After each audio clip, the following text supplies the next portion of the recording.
Hello, everybody, and welcome to our Google Hangout on Air live. This is our first one, so bear with us if we have any technological issues. My name is Lauren Polk, and I am the Law Students for Reproductive Justice Fellow at the National Center for Lesbian Rights. And I want to give a big thank you to our host today, the National Latina Institute for Reproductive Health. And I also want to thank our co-sponsoring organizations, the Religious Coalition for Reproductive Choice and Advocates for Youth. And I'm just going to let you know a little bit about how the Hangout's going to work today, and then I'm going to introduce our fantastic panelists that we are so lucky to have with us today. So just to get started, there's an events page on Google+. So if you have Google+, you can feel free to go to that events page, and you can type in your questions on the events page. And then you can also watch the event on YouTube. So there's an option for you to watch the event live on YouTube, and you can find those YouTube links both in your emails that we should have sent to you whenever you RSVP'd, and you can also check the Latina Institute's Twitter page. So that's at NLIRH. And I think NCL Rights, at NCL Rights, will also be tweeting as well. So make sure that you can check those links if you feel like it, and you can submit questions either on the events page or on the YouTube channel. So you can just type a question in the events page box or else in the YouTube comments box if you have that. So we are actually going to start out. We have a few questions that we have pre-prepared for the panelists to answer, and then we'll start taking your questions probably between 4 and 4:10. So all right, I'm going to go ahead and welcome our panelists, and I'm going to read you their biographies.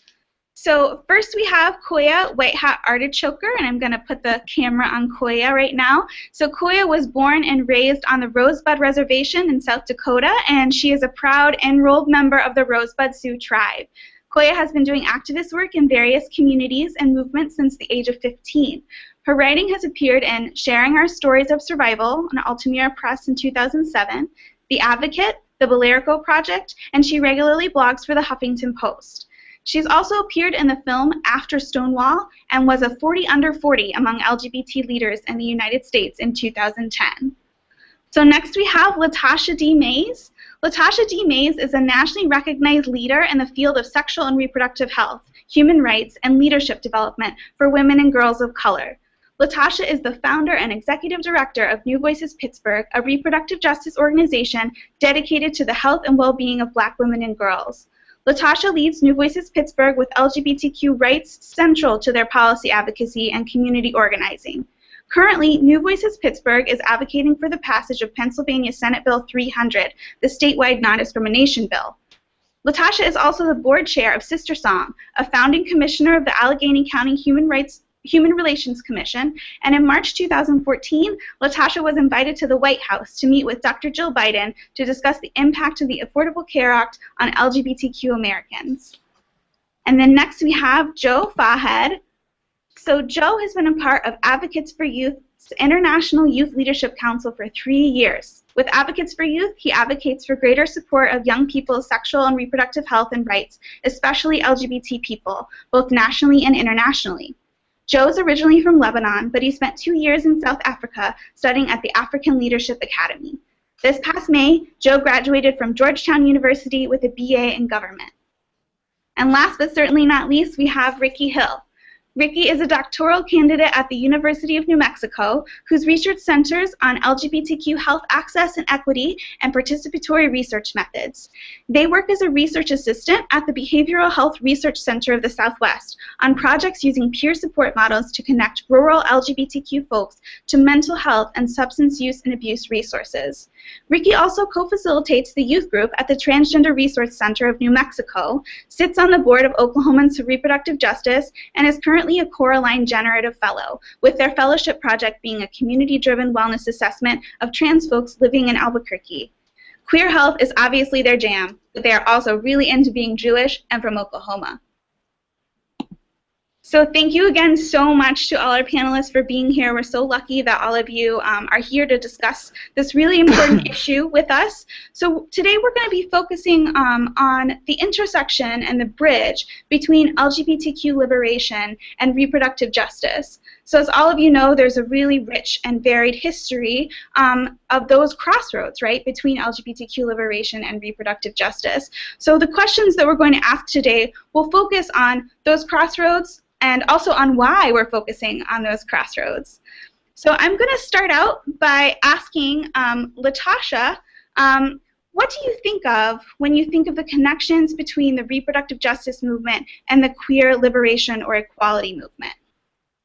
Hi, everyone. Thank you for this opportunity to share the work of New Voices Pittsburgh with everyone here today. The connection between the reproductive justice movement and LGBTQ liberation is very powerful. The intersection speaks to shared histories. It speaks to long-time resistance against the control of our bodies and our sexuality, demonizing the feminine, and also just building grassroots movements that have really spurred the type of culture change, but also policy change that has brought us to where we are today. So many of the accomplishments and achievements of the LGBTQ movement can be accredited to gains earned and won and fought by women of color long before we had a term reproductive justice. And similarly, we could say the same for the LGBTQ liberation movement.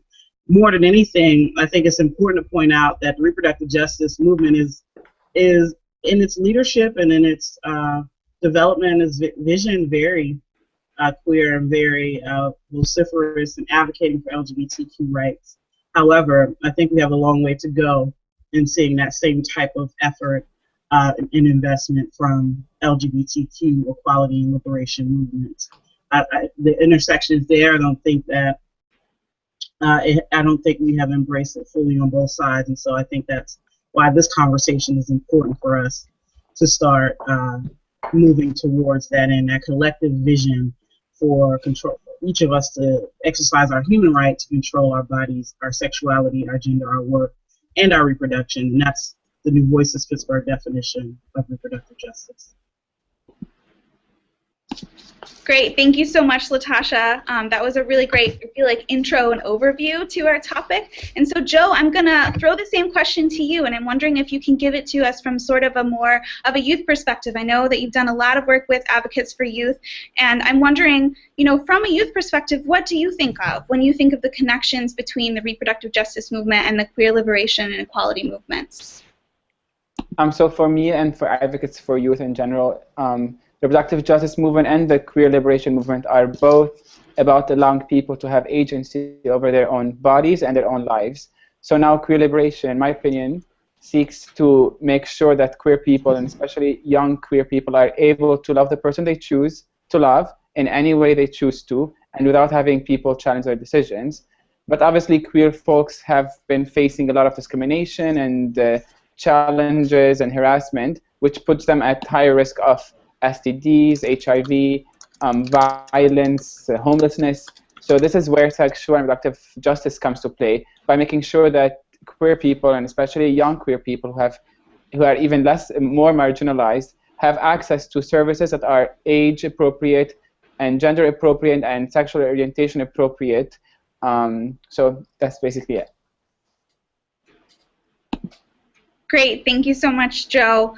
And I'm going to throw our next question to Koya. And Koya, if you have anything to add to the previous question, please feel free.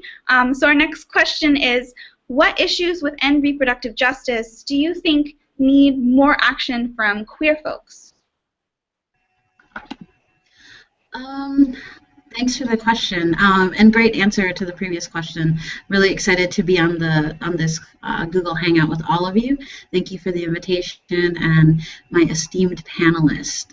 Great group of folks to be with. I think that when we talk about what are some of the reproductive justice issues that queer folks need to be paying attention to, I think there's a lot. There's a lot that I think, the queer movement is in an interesting moment now around trying to figure out what to do post-marriage and what are our issues that we can talk about now that we seem to have won the marriage fight. So I think for me, personally, I would it's kind of what I've always said, which is I would like to see more queer folks looking at what are the issues or where are the intersections between queer liberation and other justice movements, social justice movements, not necessarily just the reproductive justice movement. But for me, the intersection that happens personally is around the Indian Child Welfare Act. And talking specifically about the ways in which Lakota children are highly represented within the foster care system in South Dakota at numbers that are disproportionate to our population within the state.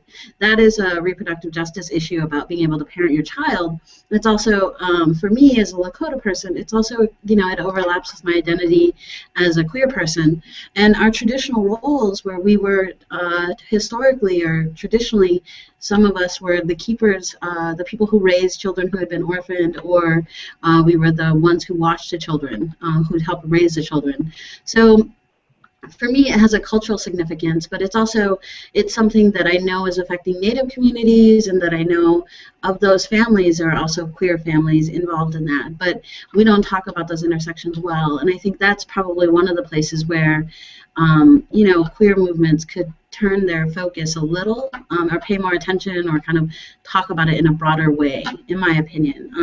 And I think there is a difference, harkening back to your first question, between talking about liberation versus equality, and I think we see this a lot, but I do want to just throw out there that, for me, when I think about gender and sexuality and liberation, I'm thinking about what does it mean to have full autonomy over your body and your choices, and for that to be the norm. And I think that's different than necessarily an equality framework all the time. I don't want to keep talking, but I do want to make those distinctions. So. Thanks. Koya, thank you so much, and I'm so glad that you made that clarification between liberation and equality, because I do feel like we sort of throw those terms back and forth, and sometimes people use them interchangeably, and they're not super interchangeable. I think that you articulated the difference between them really, really well, and I'm glad to see, panelists talking about the overlap of not only our own identities, but of other movements, not just the reproductive justice movement, and sort of a broadening of what reproductive justice means. And so, Ricky, I'm going to throw this question back to you. What issues within reproductive justice do you think need more action from queer folks? Well, first, hi, everyone. Thank you for the invitation to be part of this conversation. It's something that I will never get tired of speaking about, just because I think that reproductive justice itself, as both Latasha and Joe mentioned, is about making our own choices for ourselves. And Koya also mentioned autonomy, and I think that that resonates for me as a queer person, as a trans masculine person. So glad to be having this conversation. And in regards to what sorts of issues within reproductive justice I think need more action from queer folks, like Koya said, the idea of moving into this idea of post-marriage, really being able to see how something like a proposed late-term abortion ban at the municipal level, which is what happened here in Albuquerque, where I am, can also be an attack on queer bodies and the ability to make decisions about our bodies and how our families are structured. And again, Koya, you speaking about foster care, that to me links in so much with the way our families, are structured outside of, particular modalities. At any rate, like being able to understand that, I think that a lot of queer work that I do is really siloed, and a lot of the RJ work that I do is really siloed and kept apart, and really being able to make these connections and say, shit, like this abortion ban could impact me, even though I'm a cisgender queer man, which I'm not a cisgender queer man, but getting cisgender gay men to recognize that this could affect them. I think having those conversations and being able to make those links. And on the other side of the coin, like having folks in the RJ movement give a fuck about things like, you know, people who were using hookup apps like Grindr and Adam for Adam having twice the STI infection rates of other folks, and really viewing that as an RJ issue because it impacts bodies and choices and health disparities and, you know, all sorts of, to me, just so obviously interrelated issues that have all kinds of implications for all kinds of people that I think fit really well within, like what Latasha was talking about with the vision we have of reproductive justice. I think that there's a vision of queer that we have that we're not quite there yet also. So I think really trying to make those connections and have those conversations that get us closer to both of those visions coming together, you know. Great, thank you so much, Ricky. I really appreciated your breakdown of all the connections that there are to be made. I mean, I feel like we could go on forever and ever talking about all the intersections and connections that we can make and the ones that we really need to be making more. And I think that you really led in nicely to our next question, which is, you know, what issues within queer liberation need more action from reproductive justice folks? And I'm going to start out with Joe on this one and then move to Latasha. So Joe, what do you think? The very first thing that I can think about when it comes to what issues queer liberation equality needs more action from reproductive justice folks is having an LGBT inclusive reproductive health curriculum. So at Advocates for Youth, one of our champion efforts is that youth have access to reproductive and sexual services that are appropriate to them. So with our work with queer students, we noticed that in many classrooms, both here in the US and internationally, sex education, if at all present, is not inclusive of queer identities. So within the reproductive justice community, we need to make sure that the work we do always has queer people in mind. So that, for example, we need to update educational materials. We need to make sure that the teachers and the service providers are always well educated to make sure that the voices of queer people, especially young people, are included in the conversations and also being taught to young folks. And it's also something that Ricky touched on. So I also think about creating space for non-traditional families to be also well represented in media, again, in educational materials and in all forums where conversations are being held about human rights, equality, development, etc. Great, thank you so much, Joe. Latasha, did you have some thoughts on what issues within queer liberation need more action from reproductive justice folks? Absolutely. I still want to reassert that the movement for reproductive justice is very LGBTQ and queer affirming by virtue of the people who are leaders in our movement. And at the same time, there's so much more that we can do to more visibly support LGBTQ and queer liberation movements, but I don't think that they are happening as separately from the reproductive justice movement to LGBTQ movements.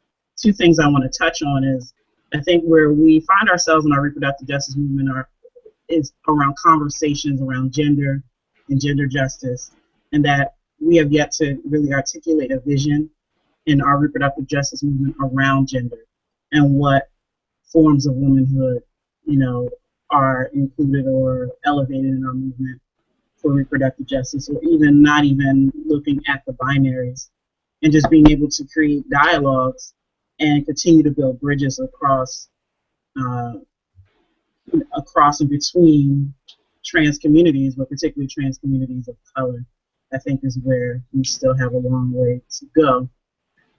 The other thing is, I think that the reproductive justice movement really needs to look at issues of non-discrimination. Now, you may be able to see in my background that New Voices Pittsburgh is working on advocating for Pennsylvania.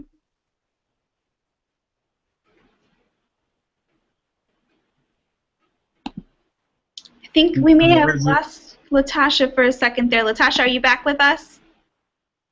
I'm here. Can you hear me? Okay, great. I can hear you, and I heard you start to say that New Voices Pittsburgh is working on, I think, the non-discrimination bill that you have all the posters behind you about. Yes, yes. So I was just saying that that bill, it protects Pennsylvania residents regardless of sexual orientation or gender identity or expression. I can't participate in any movement if I don't have a job, if I don't have a house, if I don't have, if I'm not able to exist in public spaces. And that's what non-discrimination bills create, the policy change for the culture change that makes it acceptable for us to be LGBTQ. And so just to echo what has been said earlier, that marriage equality is not always, is not the pathway to survival without having some basic civil protections as an LGBTQ person. Great, thank you so much, Latasha. So I'm hearing a ton of themes about, our own autonomy and making sure that, we're inclusive in our movements, that we're focusing on more than just marriage, that we are working together on non-discrimination provisions, and that we're really challenging all of the structures that don't allow us to define our own families, including gender binaries and including a lot of the systems that are currently oppressing particularly marginalized folks. I know that Koya, you mentioned the child welfare system and how that has really been harmful for Lakota folks, and Joe, you mentioned school curriculums and how non-inclusivity can really be harmful to a lot of queer and trans youth that are coming up right now in school and not hearing about themselves, not hearing how to protect themselves in school. So thank you all for those responses.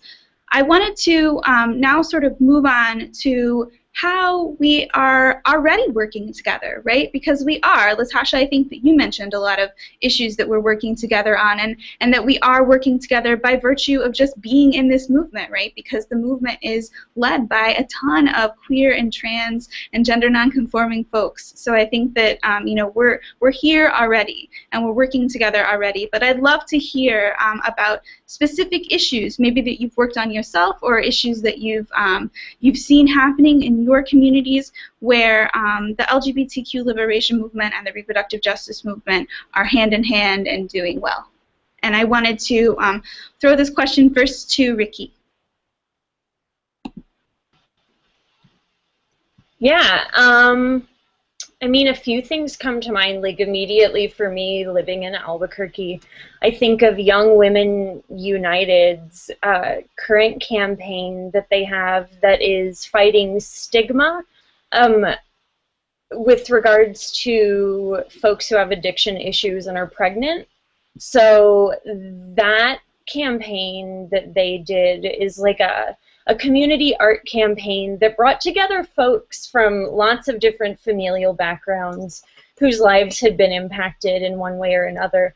And I think that Young Women United is a really just good example of queerness really being woven into the fiber of what reproductive justice work they do. And then also I want to say from, again, like personal experience doing reproductive justice work in these so-called flyover states, for myself primarily Oklahoma and New Mexico, though some in Texas, although I think there are some arguments of whether or not Texas counts because it does dominate a lot of national conversations outside of the coast with regards to reproductive justice, but I still count it as being very geographically specific.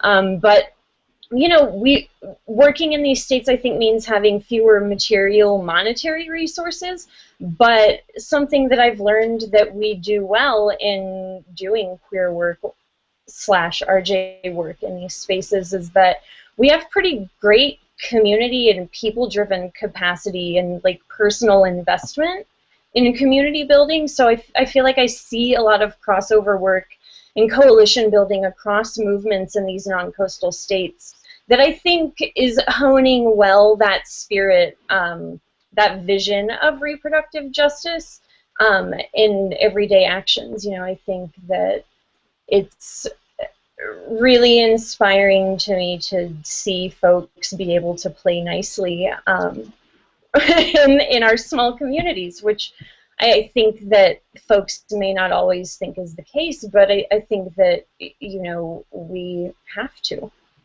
out of means of survival. So that's something that I think that we do well. Maybe geographically specific, but maybe that's something that could be looked upon as a strength for the movement to build upon. Great. Thank you so much, Ricky. I'm really glad that you mentioned quote-unquote flyover states. I'm originally from Missouri, and you know, I really feel like there's a lot of great work being done in coalition with folks, you know, in the Midwest and the Southwest. I'm really happy you gave a shout out to YWU, Young Women United. They do consistently amazing intersectional work, and so I'm pleased that they're you know, getting some credit, I feel like, within the movement for all of the wonderful things that they've been doing. And I wanted to also throw this question to Koya and ask again, like, are there issues we're working well together on? How can we use those as examples? And feel free to use personal examples or use examples that you feel like you've seen in your community that you feel like things are working well. Sure. I think one great example, and similar to Latasha, I am also a board member for Sister Song. And Sister Song and our amazing executive director, Monica Simpson, are currently involved in a campaign around Marissa Alexander in Florida. And I think that to me is a really great example of sort of understanding the intersections and the places where not only, you know, Monica is a queer woman doing this work, but Sister Song is a reproductive justice organization really looking at what does it mean to talk about you know, the stand your ground laws and the way in which the women of color kind of experience different sentences or repercussions from their actions when you get involved with the criminal system. And I have a lot of caution about saying criminal justice system because I don't believe there's any justice in that system. So I think that it's really important that we have clarity about that. And I think that, you know, Sister Song is really helping to sort of raise up a campaign around Marissa Alexander. And I'm really proud of us for understanding and seeing those connections and recognizing the importance of that case and of Marissa Alexander's life. Awesome. Thank you so much, Koya. And I want to give a brief shout out. Sister Song is actually having a whole conference around the freeing Marissa Alexander, and they're going to talk a lot about the criminal, quote-unquote, as Ricky put in the group chat that we have up here, injustice system, and a little bit about, you know, child welfare laws, and just a lot about the ways in which reproductive justice works within the lives, particularly of women of color. And I'm noticing that Latasha is going to also say a little bit more. Latasha, feel free to expand upon the Sister Song conference or also on the things that Koya was discussing. Thank you. So Sister Song is going to be working in partnership with the National Free Marissa campaign for the Standing Our Ground weekend. So it starts on July 25th, and there's a week of activity, resistance, and consciousness raising that will be happening during that weekend to show those intersections that Koya so greatly articulated. So you can go to sistersong.org. On the main page, you'll be able to click and see all the details. Members of Sister Song, including myself, who will be down in Jacksonville, Florida, leading up to the first day of Marissa Alexander's trial. We encourage anyone who's in the surrounding area or who is able to be there in person for the Reproductive Justice Institute that will be on the 25th. We encourage you to be there. This is a seminal moment in our work for reproductive justice and really building great bridges across the other movements around domestic violence and dismantling the prison industrial complex. So thank you for bringing that up, Koya, and thanks for the shout out, Lauren. Absolutely. I'm super excited about that conference and about the march on Monday. So I'll see you all there too if you happen to make it down there. And I do know also that there are community fundraisers happening for folks to be able to attend the conference and the weekend on scholarship. So please, if you feel like you're going to have some trouble with travel costs or with hotel costs, just make sure that you check in with Sister Song, with your local community reproductive justice and domestic violence organizations. Check in to see if they're doing some fundraising for scholarships for that, because I think that that's a great way we can really support each other as a community as well. So I have another question, and this time it's for the group, and we're also getting some questions from the audience coming in, which is exciting. So we're just going to do two more group questions, and then we'll start with the audience questions. So I want to, and we've already really touched on this, but I want to really drive home sort of what issues we might be overlooking. Where do you think that we should turn to next? What's the next frontier for us as a collaboration, right, with LGBTQ liberation and reproductive justice? And I'm going to start this one off with Koya. Where's the next front for us, huh? That's an ambitious question. You know, I think that for me, I would really like for us to continue, as somebody who worked for a long time in the LGBT movement, I mean, I think that what has always really bothered me the most about the disconnection between the reproductive justice movement and the LGBTQ movement is that we're really talking about, and I'll go back to what I said earlier, about each of us seeking our own bodily autonomy to like have the right to say that we're going to do whatever we want with our bodies with whoever we want. And I think that that connection, you know, with the RJ movement is about, you know, again, the same question of autonomy, that I get to make choices for my own body. And I feel like what impedes us from making those connections or building that allyship really strongly is honestly sexism and racism. That, you know, there are too many queer folks or gay men who can't see themselves or kind of make that connection with that struggle with women in the RJ movement. Or, you know, and part of that is about, to some degree, male supremacy. And we need to talk about that. We need to talk about sexism on the whole, because I think that what we do is we shy away from it because we want to pretend like it's not existing. But then, you know, we have something like the shooting in California where somebody is intentionally targeting women. And so why are we not having conversations about sexism and women hating in our society? Because this is part of what we have to talk about and enable for us to build true and authentic partnerships with each other. We can't shy away from these conversations. And I do feel like this is part of what has kept these movements apart, because at core, we really are working towards the same kind of goals that are about our ability to be who we want to be. But how we get there has been really greatly impeded by, I think, our inability to see past stereotypes and racism and sexism. Honestly. So my biggest hope was, I don't know if it's education or what we need to do, but how do we continue to sort of chip away at these sort of barriers that are there that we think are real, but they really aren't. I think it's about each person kind of our willingness to do our own political education and to really sort of figure out where are the places that are uncomfortable for us and to go into those places so that we can start to really build some authentic partnerships that can withstand outside pressure. So I feel like that also is part of what impedes our ability to do work together, is that if we don't have authentic partnerships with one another, anytime we come under pressure with one another, we're going to break apart. We're not going to be able to figure out how to stand in solidarity with each other in a way that can be lasting and meaningful. Absolutely. So it sounds like one of the issues that we want to turn to next is how to build more authentic partnerships with each other. Great. Awesome, Koya. Ricky, I'm going to turn to you next about what issues we're overlooking and where we might want to turn to next as a movement, as a conjoined movement.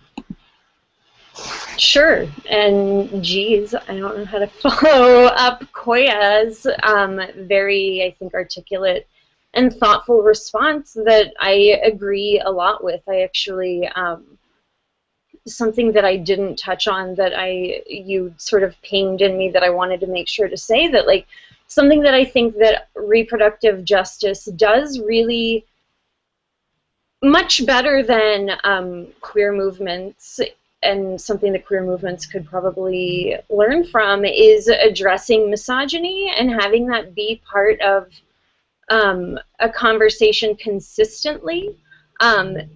The amount of misogyny and trans misogyny that exists in supposedly queer spaces is real, and I do think needs to be addressed. Like RuPaul feeling entitled enough to use the T word, and Dan Savage coming back and defending its use, and the countless of other attacks that, let's be real, like, these attacks are gendered. These are very much attacks against women that, you know, I think we do need to bring into the queer movement as far as what I think reproductive justice and like larger movement building should probably be focusing our intentions on more and more. The more work I do, the more convinced I am that you know, we need to focus on eradicating the prison system as it exists today, the prison industrial complex, all of that, you know, that space being such a vector of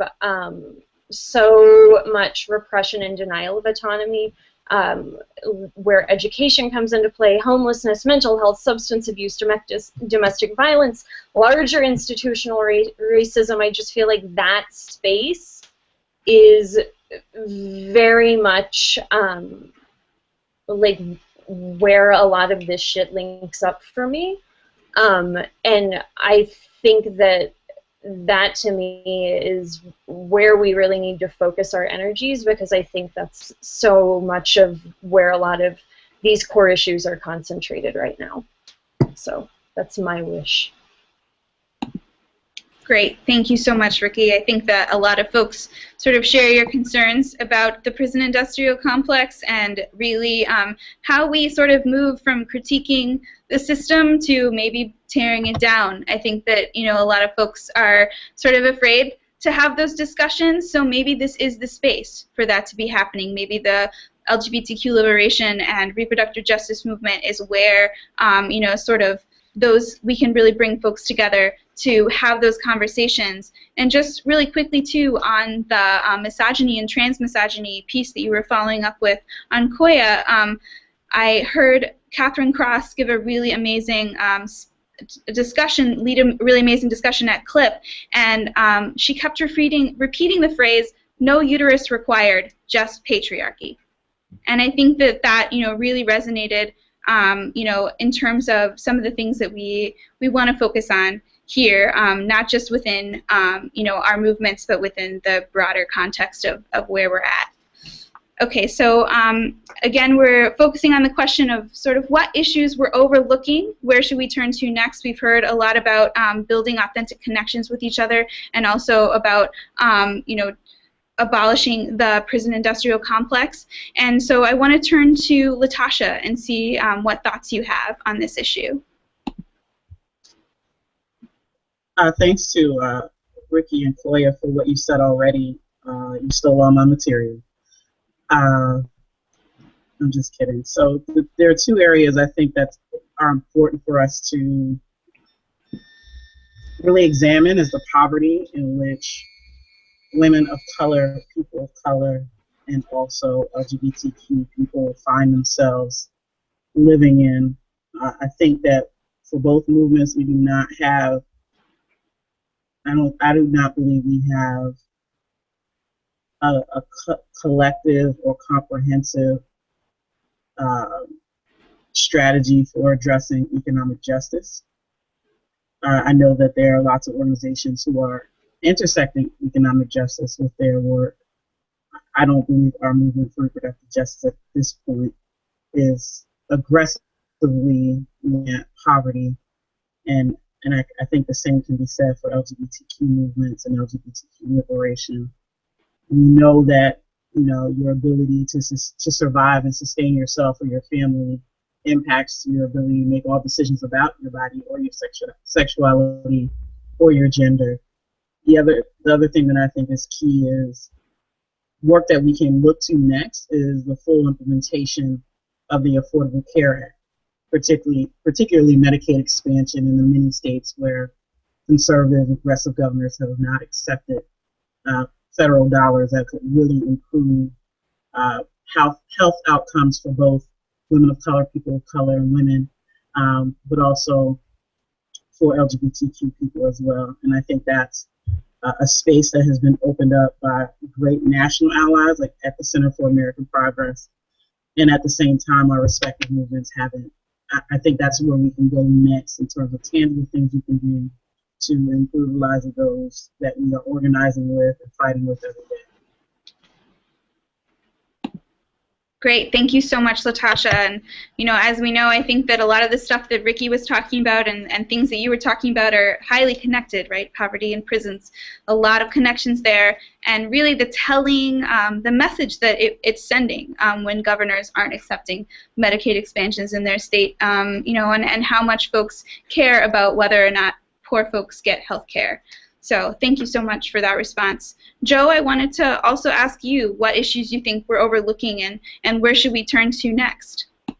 I definitely agree with what my fellow panelists have said, and just to add on Latasha's remarks, I think that now that the Affordable Care Act has been in full swing, it's very important to keep checking how we're making sure that young queer folks are accessing these services that they need. For example, we should make sure the providers are being educated to provide services that are age-appropriate, cultural sensitive, and they're also accepting and supportive of young queer people, because we need to eliminate all forms of stigma so that young queer folks are able to access these services without feeling scared or ashamed. And also need to pay close attention to the trans community, given that they have been historically more marginalized than any other group. So that's all I have to say. Great, thank you so much. Okay, so we're going to do one more sort of a series question, and then we have a ton of audience questions pouring in, so it's really exciting. So I wanted to start with you, Joe, with this question on why do you think we're still having these conversations, right, about these intersections? Why do we continue to highlight these intersections, and do we think that the majority of people are making these connections for themselves and we just aren't seeing that? Or do you think that these, you know, some of the things that our panelists have been talking about today are illustrating that, in fact, we are already engaged in this work and these conversations, you know, are they redundant? Should they still be happening even though we know that this work is happening? You know, what does it mean that we're still in this space? Well, I believe that we need to keep having these conversations because everyone matters, right? So LGBT acceptance is a very recent thing in American history. I mean, DOMA was just struck down last year, and the non-discrimination in the workplace is still work in progress. I mean, young queer folks are still being bullied in many parts of our society. So yes, it's true that LGBT people are becoming more and more accepted nowadays, and there's been more work being done with reproductive justice folks and other different organizations. But we still need to make sure that queer people are being included and well represented in these conversations, because I don't believe that there's anything like too much inclusiveness. Like, there's always room for more inclusiveness and more work to make sure that everyone's supported and accepted and living a healthy and happy life. Great, thank you, Joe. What about you, Latasha? Why do you think we're still here having these discussions, and is it important? I think we're having these conversations because that's what it takes. It takes a lot of people exchanging ideas and sharing their world perspective, their lived experiences to get us to a place that we can move forward both as individuals and as a collective and offer new ways of thinking. And that's what it's going to take for us to work across different segments and different communities for us to come up with the answer and the best strategies for us to move forward in our respective work and collective work. So I don't think these conversations are redundant at all, and that they're just absolutely critical and necessary for us to be able to answer some really critical questions for both our movements. And Ricky, I wanted to ask you next if you think that you know, these conversations, we should still be having them, and why, if they're important. I mean, I absolutely think these conversations are important, and I think they only increase in relevance. You know, I think about, Joe, what you're talking about in terms of the fact that there's so much LGBTQ stigma still. I'm from Oklahoma, which is a place that is, I think, known for being particularly hateful to LGBTQ folks. And, you know, I also think about the stigma of HIV. There is a kid who I'm sure we all remember, and if you don't remember, I will refresh your memory now, of the rash of suicides in 2010 of young LGBTQ folks. And one of these youth was 19-year-old Zach Harrington, who was from my hometown, who we knew at the time was a self-identified gay young man who had been to a particularly hateful city council meeting where they were trying to pass, the city was trying to pass a non-discrimination act, and you know, that brought many kinds of people out of the woodwork, many people who were very supportive, but many people who were incredibly hateful and proceeded to spew incredibly backwards views at this meeting that this young man was at.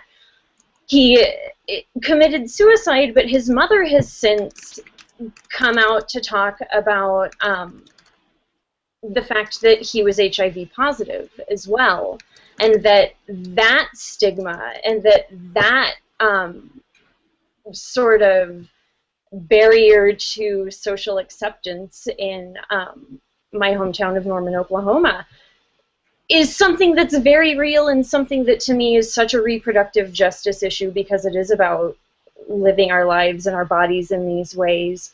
And you know, we keep having these conversations, and I bring that up because to me, HIV stigma, the criminalization of people living with HIV, the sort of regulation of people's bodies in that regard is something that I don't think we spend a whole lot of time talking about in the reproductive justice movement, but that is such a reproductive justice issue that's why we keep having these conversations, because our lives and our worlds are always changing and shifting, and the needs of different communities are different at different times, and life is dynamic, and with that we're always going to need to have dynamic conversations about what's happening in our worlds and our lives, and being able not to just respond to but respond with, in order to keep moving and keep growing and keep generating ideas to make lives more livable.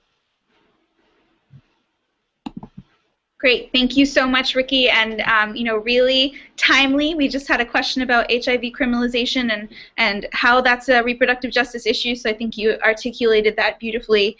Koya, I wanted to throw the question back to you about why you think we're still having these conversations, and then I also wanted you to follow up. We got a question from the audience, so I'll stick with you after you're done with your answer, and we have a question about queer undocumented folks in reproductive health. So first off, though, why do you think we're still having these conversations, and do you still see them as important, and why? I think we're still having these conversations because people are still suffering, and our people are still dying. Our people are still experiencing oppression on a lot of different levels and systemically, and it's you know, this is why we're still having these conversations. I think what gives me hope about having these conversations, even if it is, you know, 20, 30 years of similar conversations, is that the conversations are evolving. I think there has been an evolution of how we talk about our identities and how we talk about our movements and how we talk about liberation and oppression. And I think that you know, we're going to continue to need to have these conversations. So I feel like what has been really important to me over time is I grew up with an activist mother, so I grew up in sort of domestic violence shelters and in women's meetings, and so, you know, the conversations that they were having and that I remember as a little girl are really different from the conversations we have today. There's a lot more complexity involved, and I think that is the part that gives me hope, is that I feel like the more we continue to have these conversations, the more complex they get. And I think that that's important, and it's not so much that we're really, I don't know that it's as much as we're getting more, I just think we're finally figuring out how to talk about the complexity of our lives, because I don't think that these intersections didn't exist before.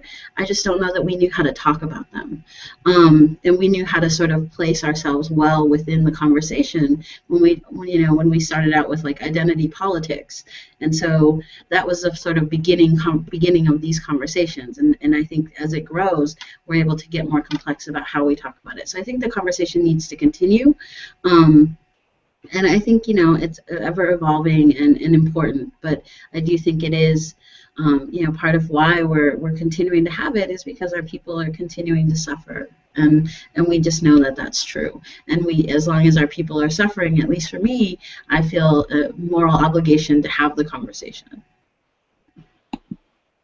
Great, thank you so much, Koya. So it sounds like, you know, everybody is in agreement that these conversations need to keep happening because, as you all have said, everyone matters.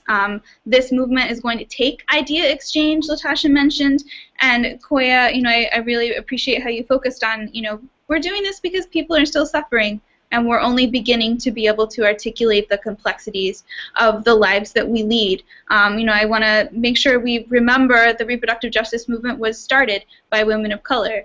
And, you know, I feel like a lot of the history of the LGBTQ liberation movement was also led by folks of color. And I think that it's important to, you know, that we keep that at the forefront of our activism and of how we approach our work, that these movements are about complexity. They're about holding our whole selves all at once and feeling like we have the resources and the support to be able to do that. So thanks for all those wonderful answers and for justifying to me and to all the folks that helped co-sponsor this Hangout why this is important. So we feel good about hosting this conversation and about talking to all of you.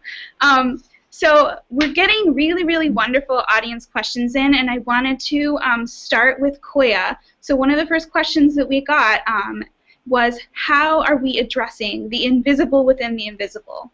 Per se, the undocumented and queer people who continue to be barred from access and resources that could address their reproductive health. And so I'm going to throw it to Koya first, but anybody can feel free to chime in after that. I think that's a great question, and I think that we actually all need to be asking ourselves that question, because I think it really highlights kind of the core of the issue, right? And that's really part of what I appreciate about the National Latina Institute for Reproductive Health, and also California Latinas for Reproductive Justice, and YWU, and, you know, organizations like Southerners on New Ground. Actually, they're a great example.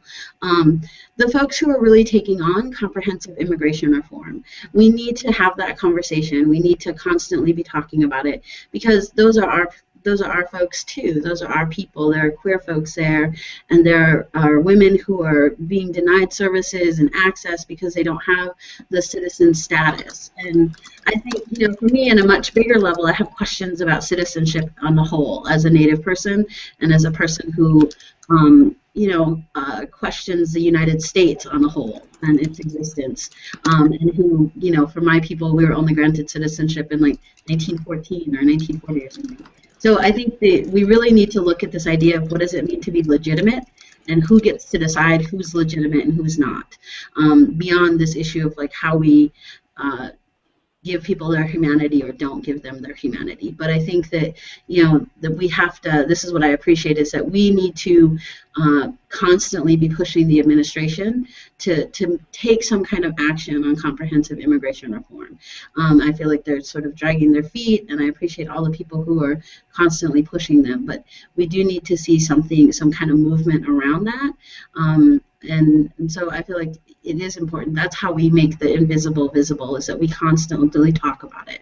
And I know when I wrote the article, I wrote an article with California Latinas for Reproductive Justice, and we talked about the Indian Child Welfare Act, but we also talked about the number of families that are broken up by ICE and what happens to those children, and the impact that ICE has on the Latino community in breaking up families, and that's a reproductive justice issue.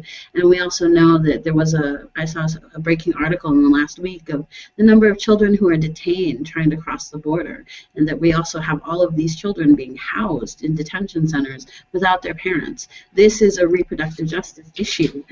We need to be talking about it constantly. Great, thank you so much, Koya. I didn't see that anybody wanted to jump in, but please feel free to do that or to revisit the question. I'm going to go ahead and read our next question. So we have one on, what are some trans-specific services around reproductive rights and health that we as organizations could be working more on? And then relatedly, we also had a question talking about how trans men have been overlooked by researchers and policymakers, and they're currently experiencing some of the most alarming rates of HIV and STIs, and how can we be more intentional and inclusive of trans men? So if anybody wants to answer either or both of those questions, please feel free.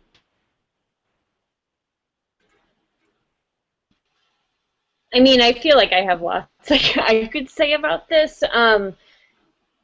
You know, I am really reluctant to say anything speaking on behalf of all trans people, but as someone who is on the transmasculine spectrum and in this conversation right now, trans-specific services and like reproductive rights stuff that I think trans folks would like, or I know that I would like, and that I know some of the folks that I engage with would like, are information on like actual reproduction options for trans folks.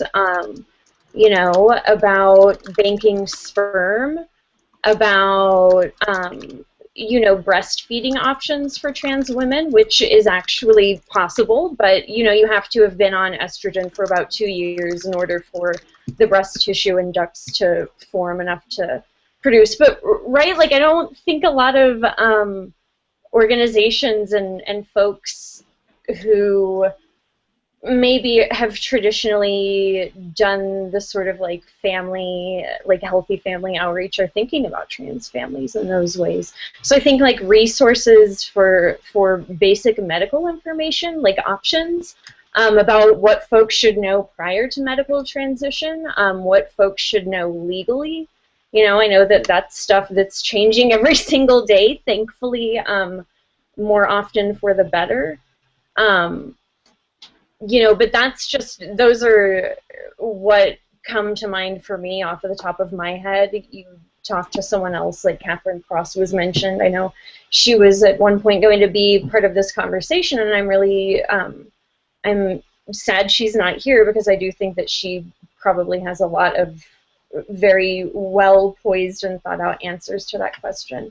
As far as again, if anyone else wants to speak to that, I wanted to maybe speak to the transmasculine options. And it's pretty interesting when you do look at the formalized research in terms of how little I think the traditional studies that we're talking about when we're talking about like LGBT health, trans health, do focus on trans feminine folks and do tend to ignore transmasculine folks.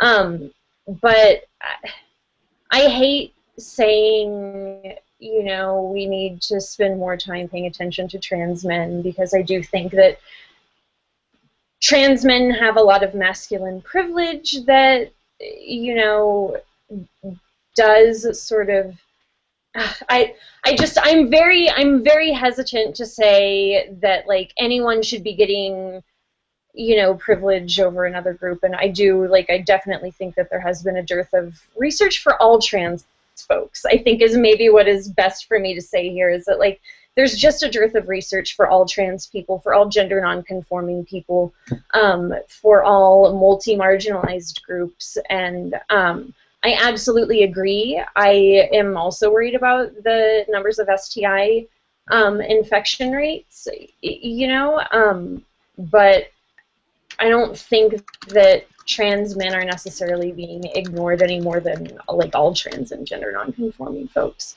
Maybe, I don't know, that's like a totally, if anyone else has anything to add to that, I feel like we need a trans research agenda, and we don't like have that, and you know, maybe that's one of the reasons why we have like a disparity. I don't know, disparities are hard. Disparities are super hard, and I definitely agree that there is a dearth of research on trans folks. And I'm glad that you mentioned multi-marginalized, because I feel like, you know, a lot of studies that we see really, they only tell us one thing about the folks in the study. They're not telling us other things about them. And so I think that it's really important that you know, we push medical research and health research and social science research and all the research to make sure that they are really being comprehensive in the way that they approach their problems. And Ricky, that's why I'm so glad that you're doing what you're doing and studying what you're studying. I think it's super important. I know that you know, you study behavioral health research, and so that's really wonderful. We need more folks out there talking about these kinds of issues. So I wanted to open it up to another audience question unless anybody else wants to jump in on the last question. And please feel free again to circle back on it if you have something that you that comes up for you that you think about. So Joe, I want to direct this next one to you because it's about sex ed, and so I know that Advocates does a ton of work on sex ed. So the question is, what kind of sex education do we envision as sexual and gender minorities? Do you have any ideas on that? I know that's such a broad and exciting question. Oh, I think maybe we lost Joe. Sorry, can you hear me now? Oh, there you are. Okay, yes. I was saying, as I said before, we need to make sure that the sex ed curriculum is inclusive of non-traditional families, is inclusive of information that supports people who don't engage in heterosexual sexual relationships, and making sure that everyone has equal access to this kind of information, and that students are not aren't feeling like they're left out of the discussion or that they have to conform, because it's in school where a lot of people get to know who they are and start exploring and start coming to terms with their identities. So we need to make sure that these areas are inclusive and supportive of them. Great, thank you so much, Joe. Does anybody else have ideas about what kind of sex ed we want to envision as sexual and gender minorities? Like what would you have wanted when you were in school? Or what would you want outside of school? Maybe we don't want sex ed in schools. Maybe we want it in a community-based situation or a faith-based situation. I know everybody has different perspectives on where sex ed should live. For me, I think it's important that comprehensive sexuality education happens in multiple venues, not just in school. We see that we've struggled to make sure that we have the types of visionary and inclusive curricula in schools, and I'm excited that New Voices Pittsburgh will be able to host that sort of space outside of schools and in a community-based setting that with a curriculum based on reproductive justice. So New Voices Pittsburgh will be relaunching our Sister Speak Youth Project, where we will not only educate Black girls ages 10 to 19 about reproductive justice and sexual and reproductive health, but we'll also be teaching them how to become community organizers and how to advocate for both reproductive justice and LGBTQ rights, equality, and liberation. So I think the more that those of us who are working in our movements can design curricula, then the more powerful we'll be and more sustainable we'll be to educate as many young people, particularly young queer youth of color, about sexual and reproductive health and reproductive justice. Great, thank you so much, Latasha. So we are already over time. I just realized it's 4:32. So I'm gonna have us take one more question, and we did kind of touch on it a little bit, and it's a lot more theoretical in nature. So we'll see who maybe the academics in the audience or in the on the panel are. So we have one that is wanting someone to comment on capitalism and queer reproductive justice. So queer Marxisms, Marxist feminisms, reproductive justice. So again, if anybody's comfortable in that theoretical realm, please talk, because I know that I am not.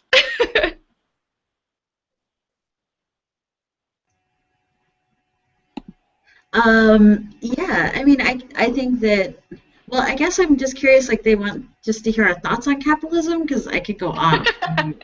Yes, I'm sure we could all go on capitalism. I think they want specifically to know about the intersection sort of like things like Marxist feminism with reproductive justice and capitalism, like sort of how all of those things work together, or what a Marxist feminist analysis of reproductive justice within the capitalist system would look like.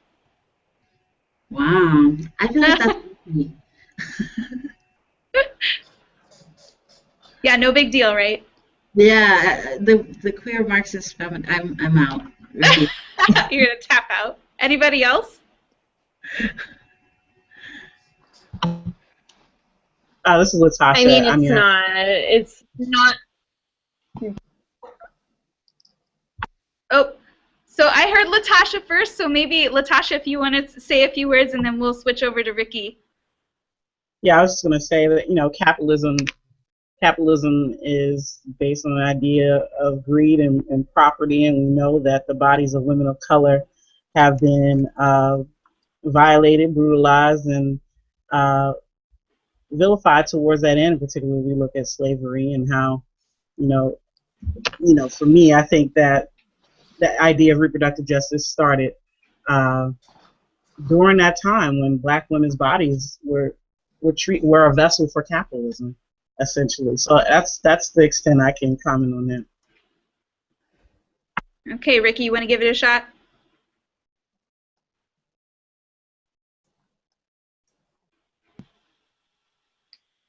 I mean, I think that sums up as much as I would be able to say in terms of, not being a Marxist scholar, not even being a, women and gender studies scholar. I don't think that I can necessarily speak to that, but I can speak to the fact that we live in a culture that is a commodity culture, and everything is commodified, and people's bodies have been commodified and continue to be commodified. And I think that reproductive justice at its best is trying to liberate people from the necessity of those material conditions to allowing us to live full, authentic, realized lives. Great. Boom. I'm going to step in. I'm going to try. No, because I do think it's important, right? Like, I feel like part of the issue around capitalism, and I think Latasha and Ricky touched on it, though, is that, part of what happens with capitalism is everything does become a commodity. And once you can commodify something, then you can disconnect yourself from it. And I feel like that's part of what happens to people, is that we have this disconnection from our bodies, or a disconnection from how we view other people's bodies and what we think that. And once you do that, then you're able to do more. You're able to sort of, once you disconnect yourself from one another, then you're able to sort of impose things onto somebody else, because you don't have that, you don't see yourself within them any longer. And I think that what capitalism does is it dehumanizes us, and it dehumanizes our bodies on some really core levels. And I think that that creates problems for how we can even begin to sort of make connections to one another, even down to, aside from the dehumanization, but similar to what Latasha said, about who even gets in the room to begin with, who has time to do this work, because other, people are working to just survive. So it's really complex. But thanks. Great. Thank you so much, Koya.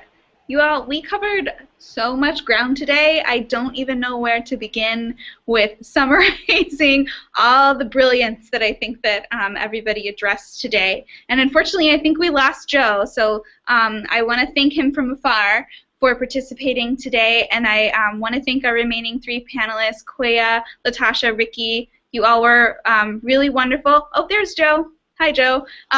So thank you again to all of you so much. I really hope that this chat feels instrumental to folks that were able to watch it, and to folks that are able to watch it in the future.